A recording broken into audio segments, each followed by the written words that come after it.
നമസ്കാരം, ഇത് IBN മലയാളം. കേരളത്തിൽ റിയൽ എസ്റ്റേറ്റ് നിക്ഷേപം നടത്തുന്നത് മണ്ടത്തരമാണോ?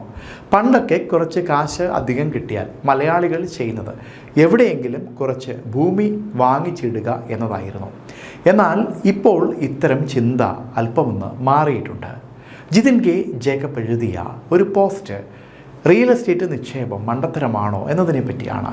ആ പോസ്റ്റ് ഒന്ന് വായിക്കട്ടെ. കോവിഡിന് ശേഷം മനുഷ്യരുടെ ജീവിതത്തോടുള്ള കാഴ്ചപ്പാടിൽ വലിയ മാറ്റങ്ങളാണ് വന്നത്.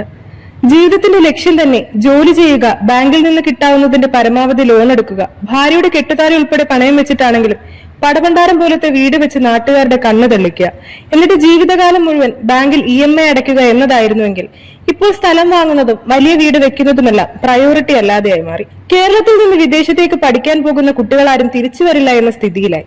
പണ്ടൊക്കെ NRIക്കാൾ കേരളത്തിലേക്ക് പണം അയച്ച് ധാരാളം ഭൂമി വാങ്ങിയിടുമായിരുന്നു.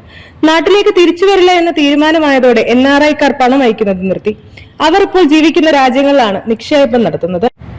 പക്ഷെ ഇപ്പോഴത്തെ ആഗോള സാഹചര്യങ്ങൾ നോക്കിയാൽ സമീപഭാവിയിൽ തന്നെ വിദേശത്ത് സ്ഥിരതാമസമാക്കിയ നിരവധി ഇന്ത്യക്കാർ തിരികെ ഇന്ത്യയിലേക്ക് മടങ്ങിപ്പോരേണ്ട അവസ്ഥ ഉണ്ടായേക്കാം. യൂറോപ്പ് ഒരു ആഭ്യന്തര കലാപത്തിന്റെ അരികിലാണ് എന്നത് പകൽ പോലെ വ്യക്തമാണ്. ആ കലാപത്തിൽ ഒന്നെങ്കിൽ യൂറോപ്പ് രക്ഷപ്പെടും, അല്ലെങ്കിൽ താലിബാൻ മോഡൽ ഭരണം യൂറോപ്പിൽ എല്ലായിടത്തും ഉണ്ടാകും.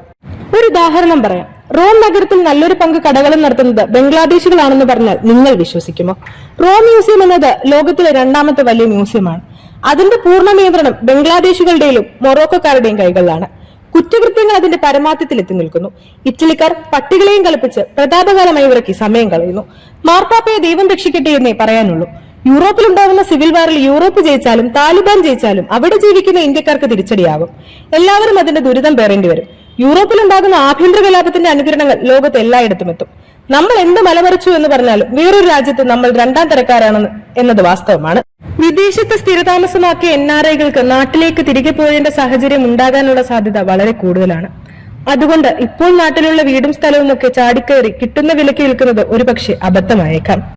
ഇത് മുൻകൂട്ടി കണ്ട് പല NRIക്കാരും കേരളത്തിലുള്ള പ്രോപ്പർട്ടി വിൽക്കാതെ ഇട്ടിട്ടുണ്ട് എന്ന കാര്യം സാമ്പത്തിക മേഖലയിൽ ജോലി ചെയ്യുന്നവർക്കറിയാം. കേരളത്തിൽ ഇപ്പോഴുള്ള റിയൽ എസ്റ്റേറ്റ് തളർച്ച താൽക്കാലികം മാത്രമാണ്. കൃഷിഭൂമിക്കൊക്കെ ഭാവിയിൽ വൻ വില കൊടുക്കേണ്ടി വരും. കയ്യിൽ കൃഷിഭൂമി ഉള്ളവർ അത് കൊടുക്കരുത് എന്നാണ് പല വിദഗ്ധരും പറയുന്നത്. അതുപോലെ ഇപ്പോൾ ഭൂമിക്ക് വിലയില്ല എന്ന് കരുതി സങ്കടപ്പെടേണ്ട. അല്പം ക്ഷമിച്ചാൽ ഭൂമി വിലയിൽ കുതിപ്പുണ്ടാകും.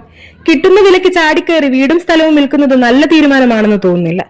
റിയൽ എസ്റ്റേറ്റിൽ നിക്ഷേപം നല്ലതാണോ എന്ന് ചോദിച്ചാൽ ഫ്ളാറ്റുകളൊക്കെ വാങ്ങുന്നതിന് പകരം സ്ഥലം വാങ്ങിച്ചിടുക എന്നത് ദീർഘകാലാടിസ്ഥാനത്തിൽ നല്ല തീരുമാനമായിരിക്കും എന്നതാണ് എന്റെ അഭിപ്രായം. ക്ഷമ വേണം, സമയമെടുക്കും. News desk IBN Malayalam.